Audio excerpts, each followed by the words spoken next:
Good morning, everybody. Good morning. You all know I study Chinese, so I'm going to say, 欢迎来到 UUCW. There's no Chinese translation for UUCW. So today we're continuing our explorations on the theme of change. This morning we're playing with the possibility of new perceptions, turning things upside down, inside out. But first, as we gather, let us acknowledge that the history of what we call Wisconsin includes the tragic treatment of the indigenous people who were careful stewards of the land from before the first European settlers arrived. Those of us who are not indigenous benefit from that tragic history. We also acknowledge our need to address racism, which continues to lead to the violent deaths of Black and indigenous people. We know that anti-Black racism and settler colonialism perpetuates inequalities, injustices, poverty, and exclusion in U.S. society. We commit ourselves to becoming an anti-racist faith, community dedicated to equality and racial justice. My name is Jeannie Baker, and I'm a member of your Board of Trustees. The pronouns I use are she and her. I want to welcome each of you, particularly those of you who may be visiting here for the first time. In the words of Mark Glovin, thank you for joining us.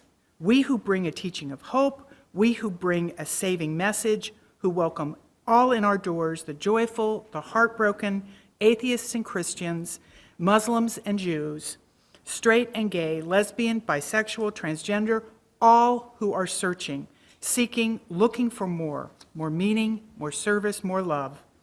All of us gathered here today walk each other home. I also want to specifically talk to those of you who are with us online. We know we're out there. We know you're out there, and we're sorry we can't see you or interact with you personally right now. Know that we're here for you, and that if you're feeling isolated or would love some conversation, Rev Julie and our lay pastoral care team are also here for you. For further services, we'd happily set up a coffee hour Zoom room for you if folks are interested. That's a place you could talk to each other after service and take a little bit of the feeling of our in-person coffee hour. Please contact Reverend Julie if you're interested in that. We'd love to set it up. It is our wish that everyone here in person or online feel welcome. If you'd like to connect further or ask a question, you can talk to us after the service, or you can send an email to visitor@uucw.org. You connect with us by using the welcome side of the yellow form that you received when you came in. The other side of the form is a place to share your personal joys and sorrows. You can place that form, whether to connect or to share, in the offering basket later. Anytime during the service, you're invited to go to the side table to light a candle. There's a box there for forms as well. After story time, those who are in grade 5 and younger are invited to go with our religious education leaders to their own programming. Note that the community room is available with a TV set up to view and hear the service. There's also an activity table here for active hands. We are intentionally multi-generational community, and all ages are always welcome in the sanctuary. In fact, next Sunday, November 27th, is a multi-generational service where we'll be looking at the familiar Thanksgiving story and thinking about how we might write a new one. It should be a fun time, and I hope to see everyone there. Just a couple of quick reminders. Number one, after the service today, Reverend Julie and the Transition Team are hosting a conversation about the importance of covenant in this congregation and in our faith. We don't talk enough about it and probably don't understand it fully. You want to stay to learn more. If you brought lunch, great. If not, I'm sure folks will share what they have. Unfortunately, this is not a format that can be shared online, so we're unable to include the online people. However, online folks, and I know there are a ton of you out there, if you have comments, please be sure and share. Share with Reverend Julie, share with Eddie Daniel, the head of the Transition Team, share with Rob Zimmerman, the head of the Board of Trustees, or share with me, Jeannie Baker. We want your comments. The second announcement is There is a special social action table today in the community room after the service today. And the goal is to get signatures on a letter to the Milwaukee County Board regarding an equitable housing committee. Milwaukee County, the letter requests from Milwaukee County Board the creation of an equitable housing committee to help undo the continuing patterns of hyper-segregation in our area. And I'm told that you can sign no matter where you live, so this isn't just for Milwaukee County people, it's for everybody. Other announcements, I want to point out that there's auction bids still available, auction items still available. There's something in your order of service that talks about it. And I want to point out that Reverend Julie is having another lunch on December 2nd at 12 noon. Those seem to be very popular and a lot of things get talked about, so I draw that to your attention. And there are many activities and announcements in your sheet, so please review. It is really a privilege to gather and to attend to things that matter in life. You all are welcome here.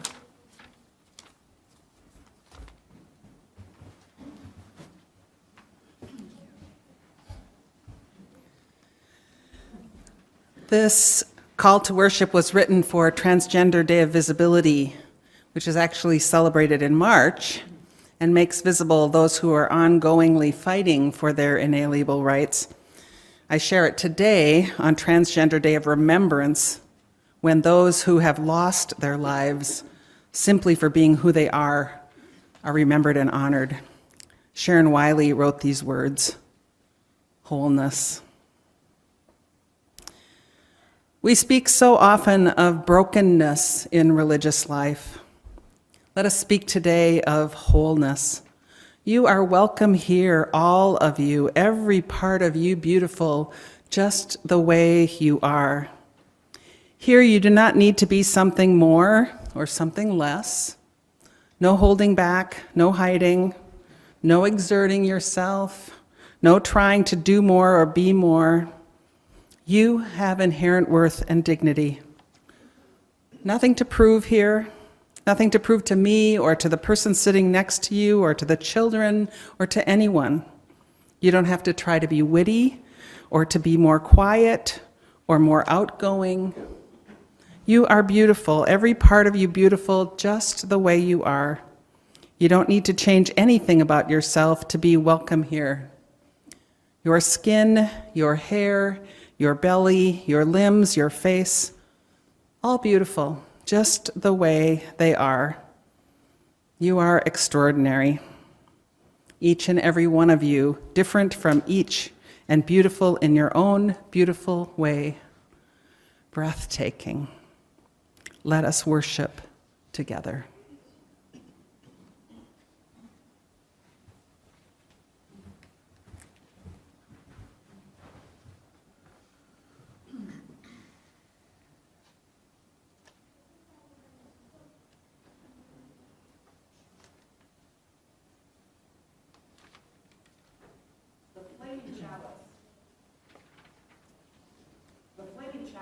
Symbol of Unitarian Universalism. Today's chalice lighting words are those of Erica A. Hewitt. She writes, "The chalice, as a symbol of Unitarian Universalism, arose as a beacon of hope in an atmosphere of tyranny. The chalice arose as a sign of promise that the marginalized would neither be forgotten nor ignored, because they are beloved and precious from the perspective of the holy. This morning, we remember all the people who have been told explicitly or implicitly through police violence or government policy, through derision or dehumanization, that they are anything less than whole, anything less than beloved. I invite you to join me in reading the words printed in your order of service. As we light a chalice in our hearts and in our homes, may we make of our lives a beacon, a symbol of our promise to draw the circle wide, a sign that we will not rest until all means all."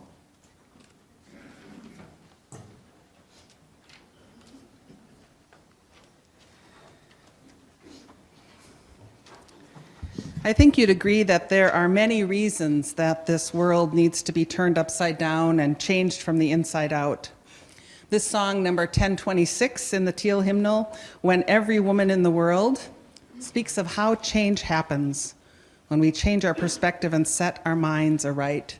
So please rise in body and or spirit to join me in singing.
Dave Cicero, our Director of Lifespan Religious Education, has the day off today, so I get to tell the story.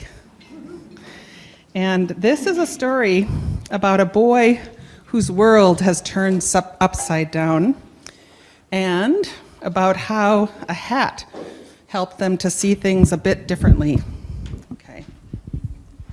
Sorry. Get myself situated here. Oh, that's better. Okay. So, one day, a boy who had everything woke up and discovered that it was all gone. Everything was missing, except for his hat. And when it started to storm, whoops, uh-oh, I did something wrong, Vicki. I hit the wrong button. Did I turn it off? I hit the down button. Oh, it came back. Thank you. It's always good to have Vicki in your pocket. When it started to storm, he put the hat on, and it kept the rain out of his eyes as he searched for what he had lost. But after 1,000 steps and 10,000 raindrops, he had only his hat and a terrible thirst. And so he turned his hat upside down and drank. And when the sun came out, further out than it had ever come before, the boy put the hat back on, and it kept his face from burning while he searched for what he had lost. And after 10,000 more steps and 10,000 beads of sweat, he had only his hat and a ferocious hunger. So he turned the hat upside down, filled it with cherries, and ate. When the farmer came running up the hill, yelling and spitting about his cherries, the boy put the hat back on, and it kept his face hidden as he blended into the crowd and searched for what he had lost. He searched for his sewing needle and his parrot flag and his bright orange sticks and his best friends, Henry and Priscilla. But after 1,000 more steps and 10,000 strangers, he had only his hat and a dreadful, helpless feeling. So he turned his hat upside down and he begged. All day and all night, the boy asked for help until the streets were empty and his path was clear. When the boy made it to the top of the tallest mountain, he looked out over the world and searched for what he'd lost. But it was still somewhere else, and there was nowhere else to go. So he put his hat back on, because he didn't want to lose the only thing he had left, while he slept and slept and slept. In his dream, the boy was angry, so he turned the mountain upside down, and in the valley left behind, he found his sewing needle and his pirate flag and his bright orange sticks, and Henry and Priscilla, and everything else he'd lost exactly as he'd left them. But his hat was missing. So he took a few more steps up and out of the valley and left everything behind.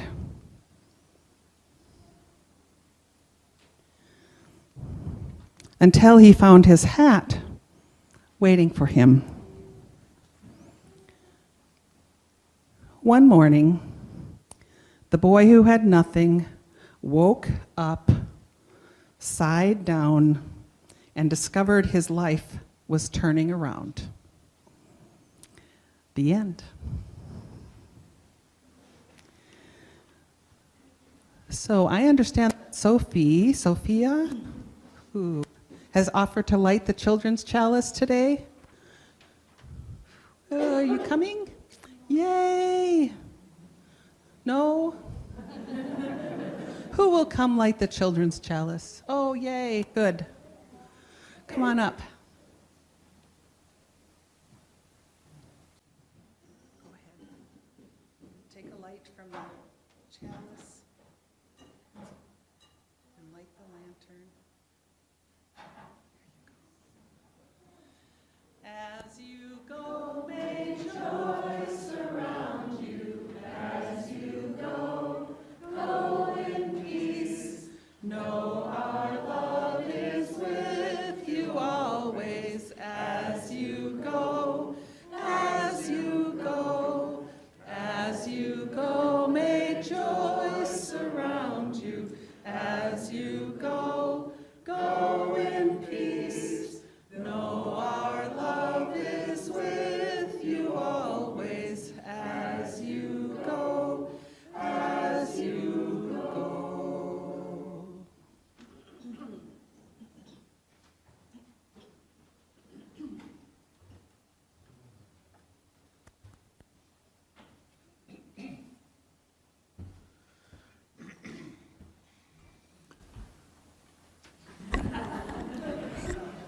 I'm Tom Cruise.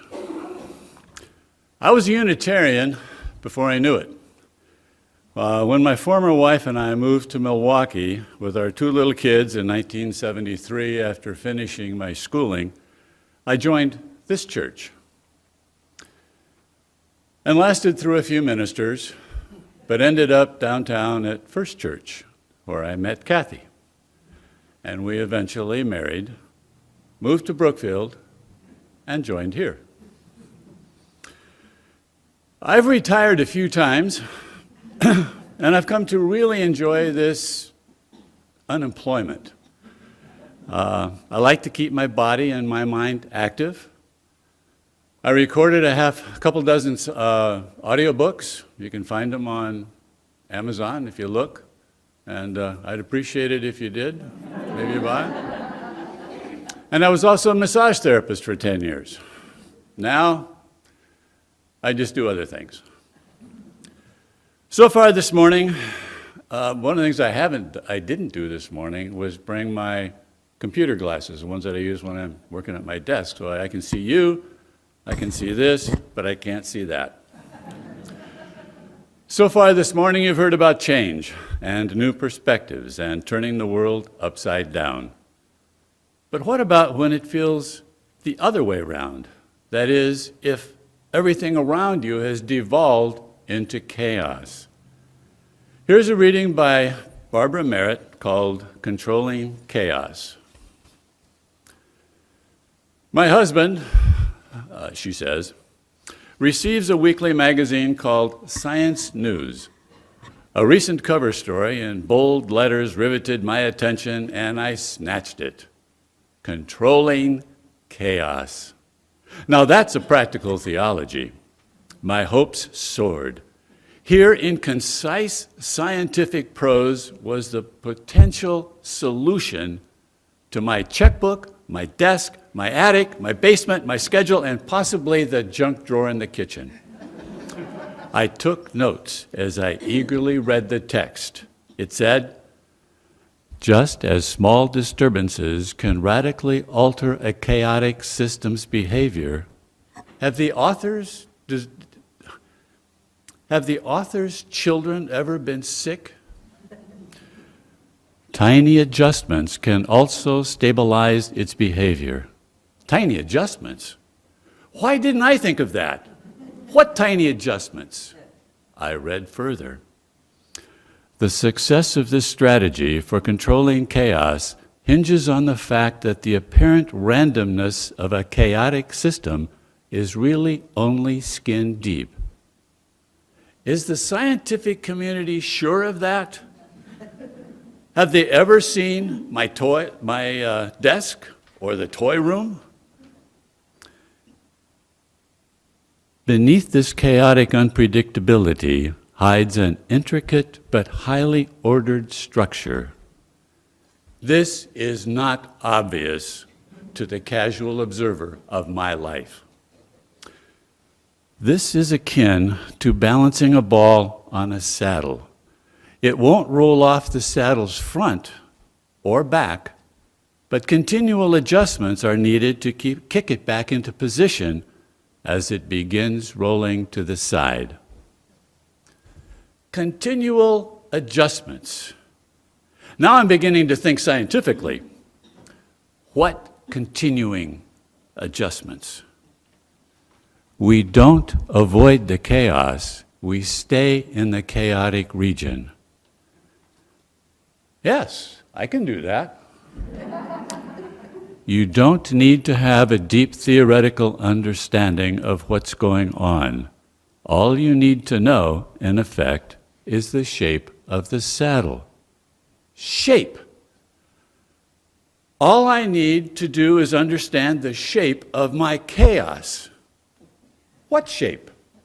And then, eureka! The author writes that the way to keep chaos under control is by a constant stream of nudges. Aha! I now have scientific proof that my intuitive reaction to chaos works. Nudge it. Don't disturb or organize it. Nudge it. The article has a very upbeat ending. It claims that chaos is not something to be avoided. Due to the flexible and dynamic nature of chaos, chaos may offer a great advantage. I breathlessly await further scientific breakthroughs in this area. Meanwhile, I'm going to go nudge a few papers on my desk.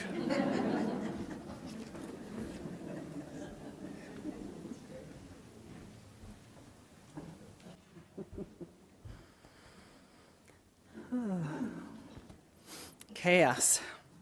Inside out and upside down, how can we possibly look at these sometimes scary things in another way? Would you each be willing to get up and to move somewhere else in the sanctuary? Especially if you always sit in about the same spot or exactly the same spot? I'm really serious. Pick up your stuff, stand up, roll, whatever you need to do a great reshuffling. Go someplace else. Maybe even a spot you think you won't like. There's always the front row.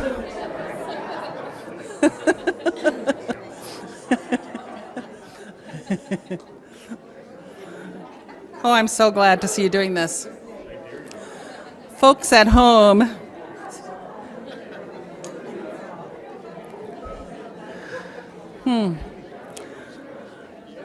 Folks at home, you can do this too. You can do it. If you're at home, you can maybe just move to a different chair or change the direction you're facing, anything to mix it up a little. Thank you for doing that. As you settle in, notice what has changed. You now have a different view. Even if you chose not to move, which is okay, note that when things around you change, you are changed too. And I invite you to continue this practice through the rest of our time together. When you are so moved, really get up and move if you want to. You know, I do this while I'm working on a sermon. I get up and go into a different room for a while. I shift to another task and then back again. It gets me out of whatever rut I'm in or whatever rabbit hole I've descended into. And I expect you've heard that this is a best way to disrupt a difficult energy pattern in a meeting or gathering. Just ask everybody to move. So beyond that, why did we just do that? One of the curious things I think about being human is that it is so very easy to think that the way it is, the way that we do it, is the only right way. That the way we see things is the only way to see them, and that everybody else is, or should be, seeing them the same way. Yet conventions around us change. Consider proper English grammar. And I expect this is particularly true for us educated UUs. When confronted with slang or ebonics or newly created words or spoken word poetry, the Urban Dictionary, our way gets turned on its head. I've lately become unsure of whether to ignore or pay more attention to what Microsoft thinks about my spelling and my writing. Is there a right way anymore? Like, what about the right way to drive?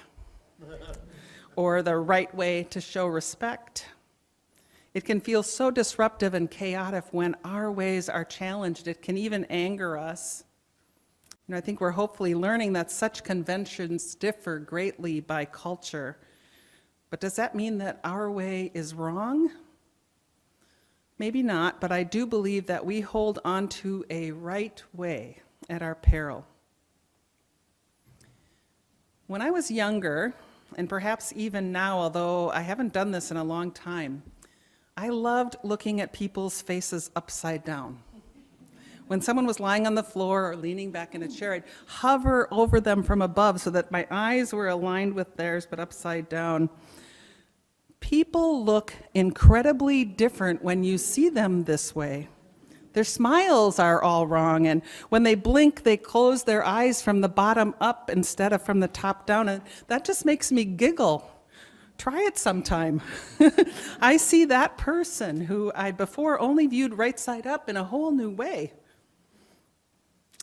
It's kind of like the view from, or the presumed view from the southern hemisphere. Have you ever seen a map, a world map from that perspective? Like this one, geocentrically called an upside-down map. Folks at home, I'm projecting a slide on the screen of the ever-popular Mercator map of the planet turned upside down. Later, if you wish, you can easily find it by Googling. Looking at this, we might ask, who is it that's upside down? Why is it that the northern hemisphere is considered right side up? I don't think there's a right side up or down to the universe. An article in The Guardian points out that all 2D versions of 3D reality are inaccurate, particularly as a true depiction of landmass. This map that we're looking at now makes North America look at least as big, if not slightly larger than Africa. And I wonder if world history would have taken a turn, different kind of turn, if we pictured the world like this instead.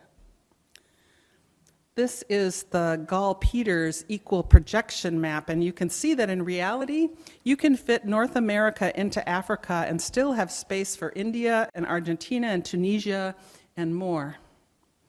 Such seemingly minor decisions about how to look at things, how to depict the world, has major impact on how we see it.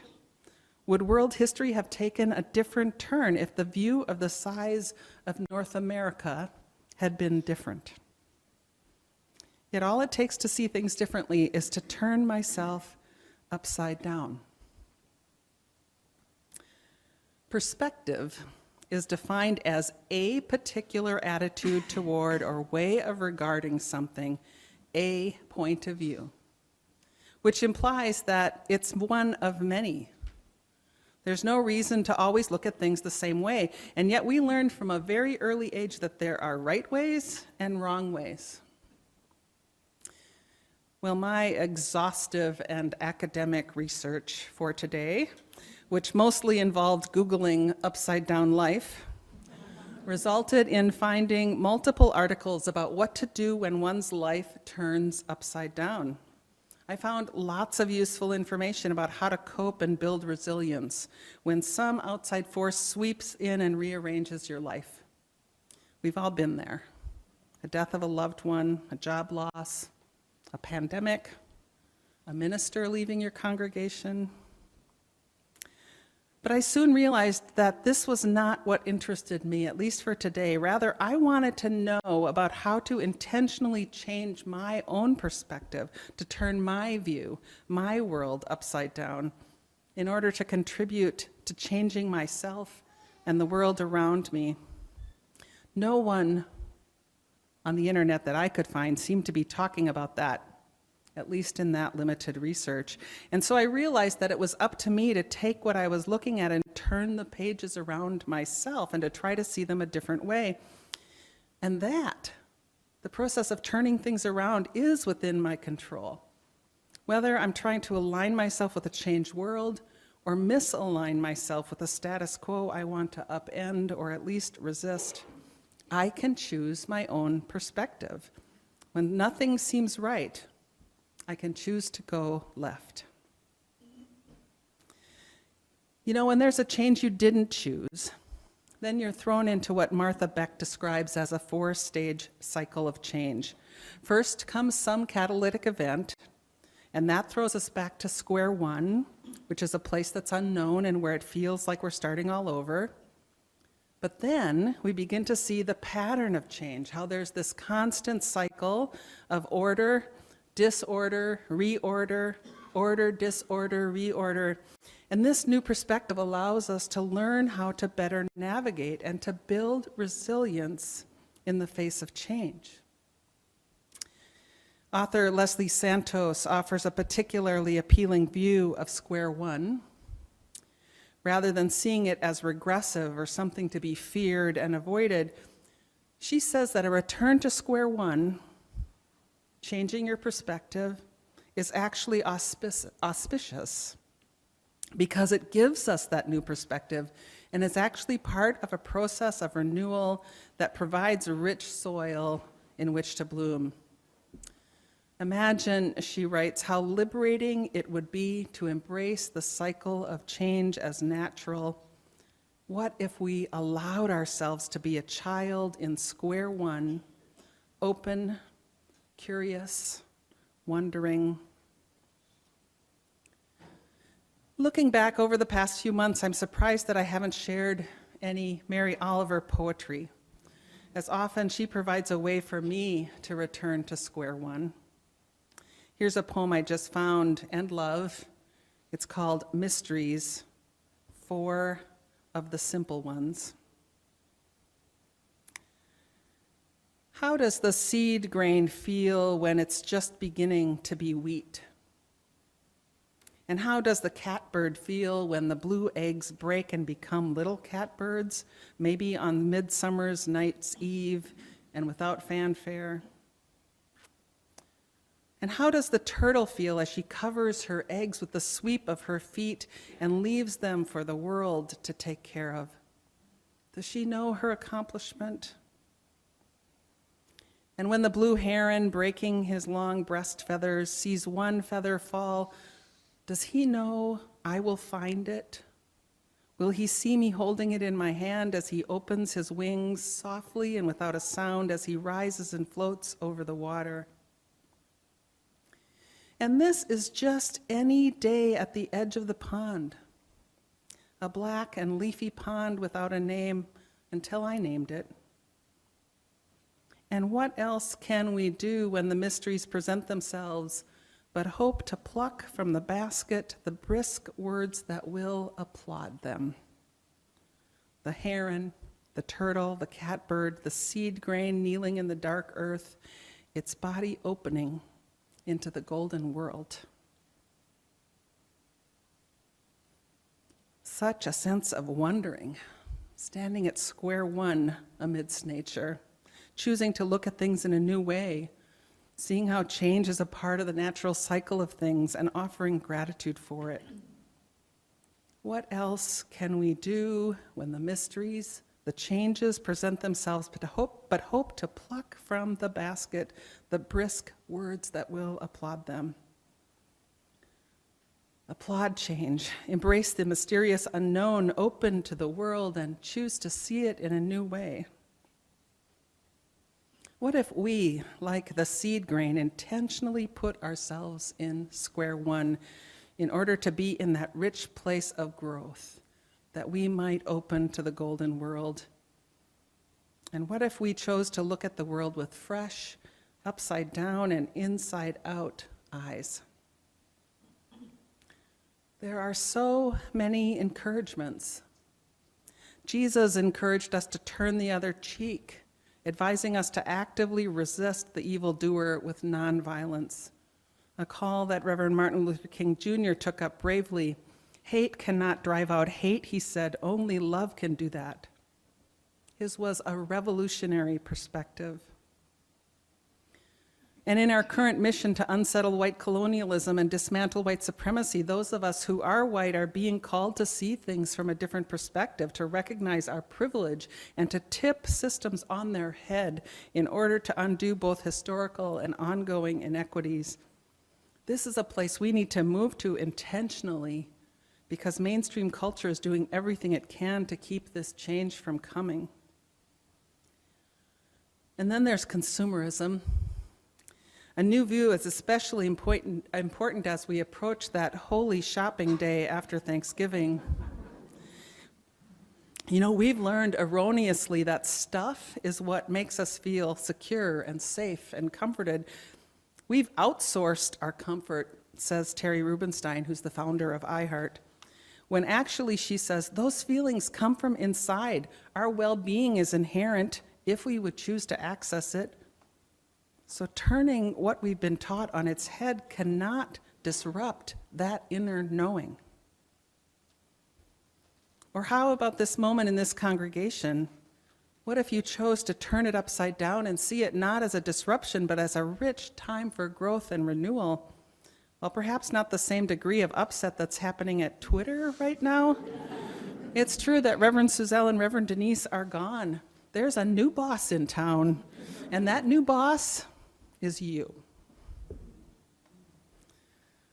Recently, I listened to a Radiolab podcast all about the chrysalis, which they called nature's black box. Something magical happens there inside a pupa. It's one of the most complex and mysterious biological events. It is square one. The caterpillar completely dissolves into a kind of cosmic goo.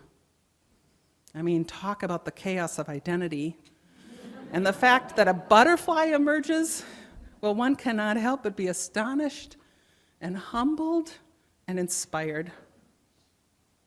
Author and brain coach Jim Quick says, "It's the struggle of coming out from a cocoon that gives a butterfly its strength. The beauty of the butterfly is that its growth happens in the cocoon." So what if we intentionally entered a cocoon anytime we need to, especially maybe right now, that place of metamorphosis and change? What if we entered that place with joyful anticipation, knowing that something beautiful is going to emerge? How about when things seem static and predictable, you nudge yourself toward chaos? Get a new perspective, go to square one, turn your hat upside down, and see that perhaps your life can turn around. Today, I'm encouraging you to take a new perspective, whether you think you need it or not. For those times when the world is turning upside down around you, my colleague, the Reverend Dr. Kendall Gibbons, tells us that there's something always that we can do. She says, even then, we have the capacity to yank the world in a slightly less terrible direction. Now that's a topsy-turvy view of what's possible that I'm happy to embrace. You know, whether there are storm clouds or blue skies, the world is changed by how we look at it. We can yank the world in a slightly less terrible direction.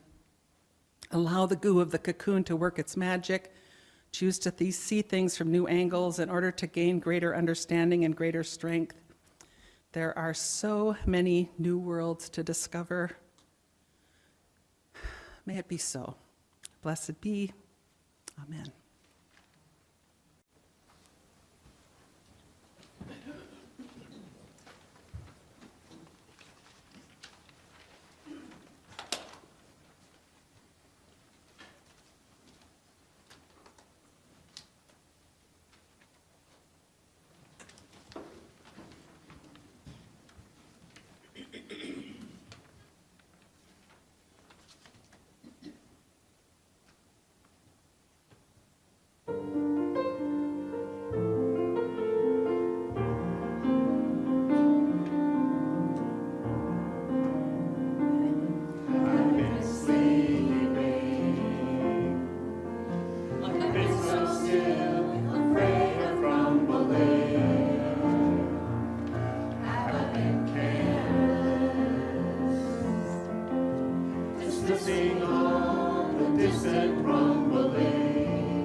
The promise of this new world.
Hi, because change is the theory.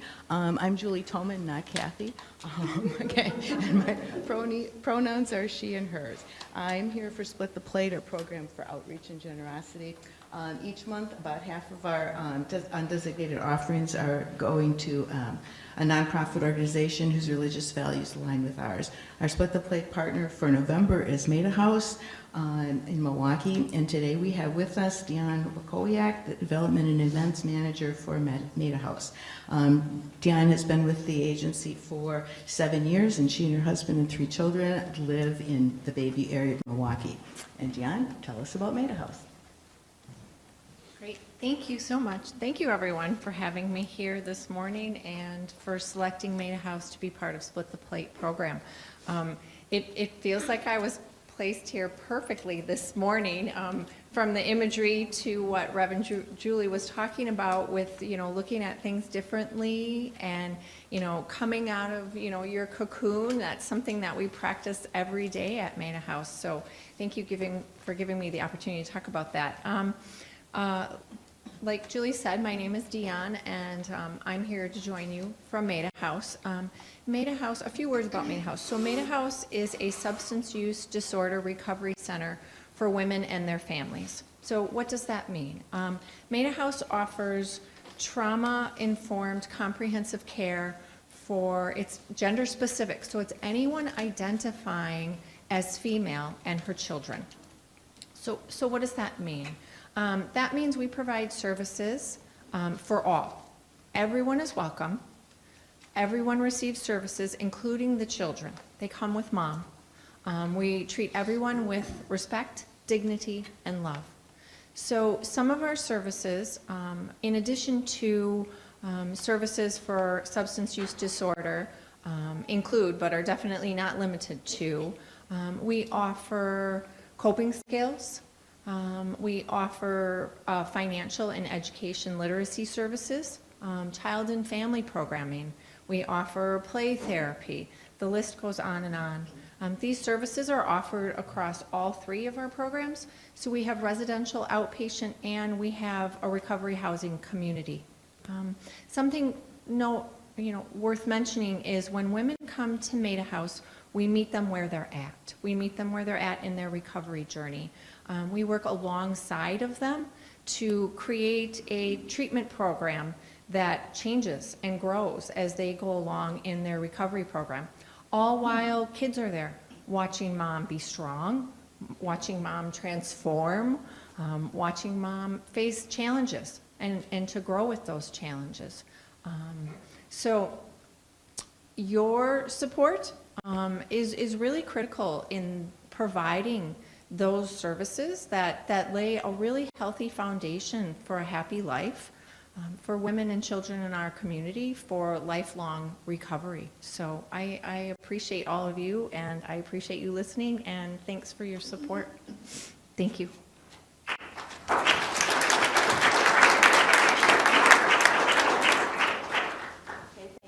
Thanks, Dion. To help support Maida House, you can go to UUCW website and click the Donate tab and select Split the Plate from the menu provided, or you can text your donation today to the information found here. Thank you again for your generosity to Maida House.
As you've already heard, this is the Transgender Day of Remembrance, marked internationally.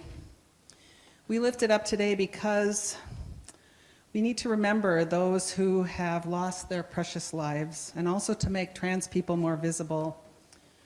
Those of us who identify as cisgender can only imagine the upside-down, inside-out experience of someone whose gender assignment at birth was not quite right. With visibility comes more understanding, and with understanding comes increased safety and inclusion. 2022 has been another deadly year for transgender and non-binary people.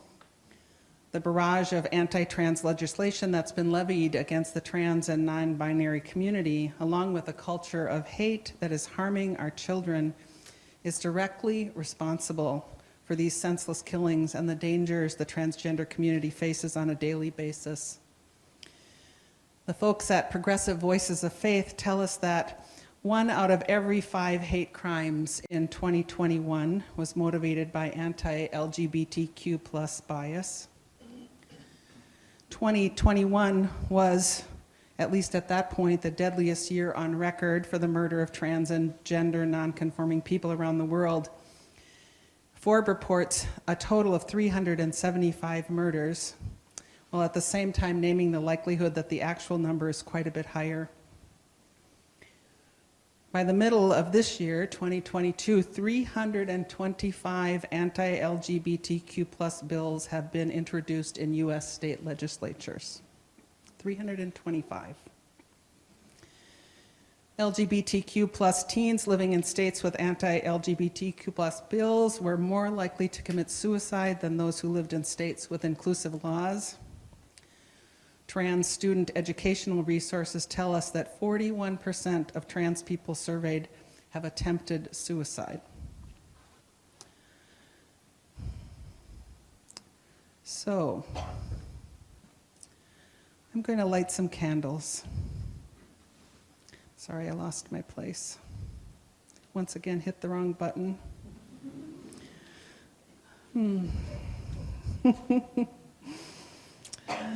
Because this legislative action and the resulting violence are largely being driven by arguments made on religious grounds.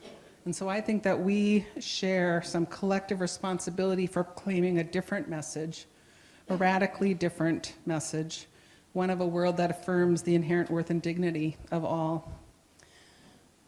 We need to use the good, precious tenet of our faith by remembering those trans and binary folks we've lost and honoring those living among us. I'm going to light 5 candles, and I invite you into the spirit of prayer and meditation as I do so.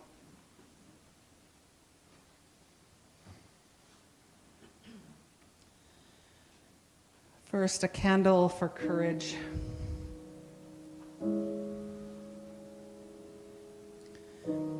May we challenge fear and work to bring about a world in which everyone, everywhere, is free to love, to express themselves authentically, and to worship as they choose.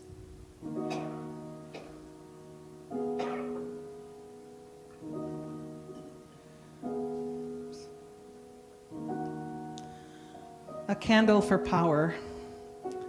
For those who have been disempowered, and a prayer for those who hold power to bravely side with those who are marginalized and to use that power wisely, giving it away with open hearts that others might be empowered.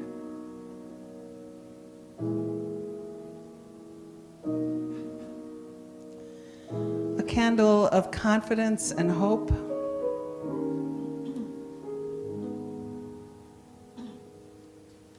Knowing that a sense of community banishes isolation and loneliness, having a community of support matters. May we be that support for all who enter here.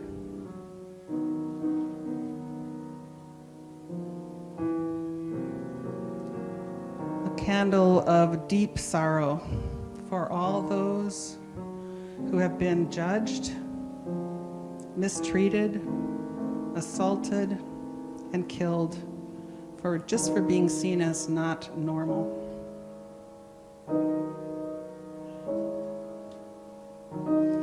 And a candle to celebrate the kaleidoscope of diversity that surrounds us, to celebrate the ability that we have to work and to live in love.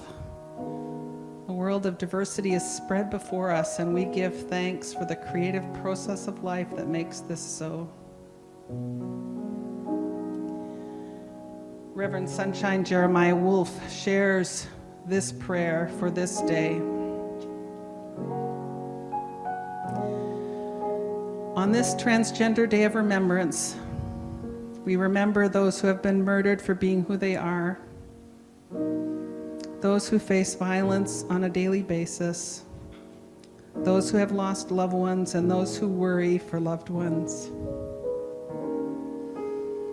May we come to a time when we cease to shame children around gender roles and expression, where we allow for freedom and exploration of identity and expression. And may we come to a world that operates from love, especially when things are difficult and confusing. May all of us who live with the threat of violence find support, strength, community, hope, and safety from violence.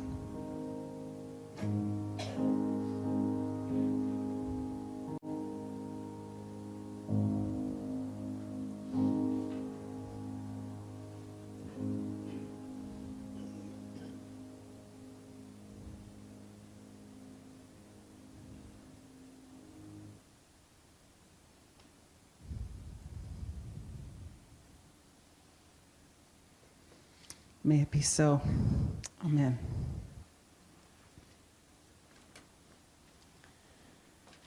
And now as we come near to the end of our service and have another chance to sing together as a way to lift our spirits as we go out into the world, we're going to sing a Harry Belafonte song about setting the world on fire and turning it upside down and even inside out. You'll find Turn the World Around at the back of this teal hymnal. It's number 1074. I just want to give you a few instructions. If you turn to 1074, you'll see that on the left-hand side, there are 3 verses. We sing all 3 of those before we move on. So 1, 2, 3, that happens first. Then we go on to page number, the right-hand side of that page, and just sing through that once. And then really quickly turn the page, because it keeps going fast.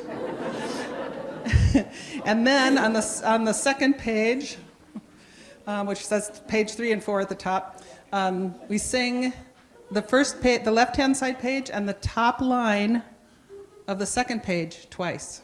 So that's what those repeat lines, those big, strong black lines with the dots by them. When you see that, that means repeat what's between those things. So we'll do that, and then just those last 2 lines. Whoa, so is life, abatiwa, so is life, whoa. So we're going to sing all that. You ready? So please stand in body and or spirit. Sit with gusto to sing.